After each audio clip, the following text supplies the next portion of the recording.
Nicolas Barré. L'Allemagne redoute une récession après l'été, c'est pas une blague. Et en cause l'industrie, le moteur de l'économie allemande qui s'essouffle dangereusement. Oui, vous savez, l'Allemagne concentre à peu près un tiers de la production industrielle européenne. C'est le cœur de son économie. Or, les clignotants sont au rouge. Les commandes industrielles ont chuté de 8,6% sur un an.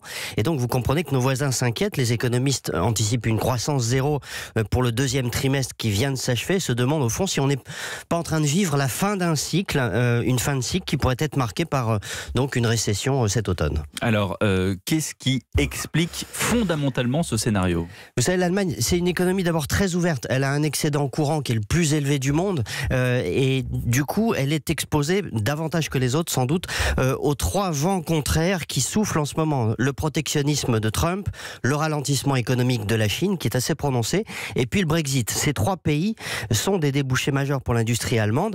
La morosité particulièrement forte dans l'automobile, qui est de loin le premier secteur industriel. Et d'ailleurs, il y a une conséquence concrète en ce moment. Les entreprises industrielles réactivent quelque chose qui avait très bien marché lors de la crise de 2008. C'est le travail à temps partiel. Au lieu de licencier et de perdre des compétences, les entreprises allemandes réduisent le temps de présence des salariés. Alors ce travail à temps partiel dans l'industrie avait pratiquement complètement disparu depuis 5 ans. Et là, ça revient.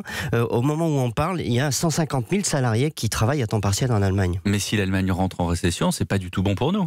Alors non, mais elle peut encore l'éviter en faisant ce que nous, les Français et d'autres pays d'ailleurs européens demandent depuis longtemps, c'est-à-dire qu'elle dépense plus puisqu'elle a des excédents faramineux, qu'elle investisse, bref, qu'elle utilise son épargne et ses excédents pour faire de la relance.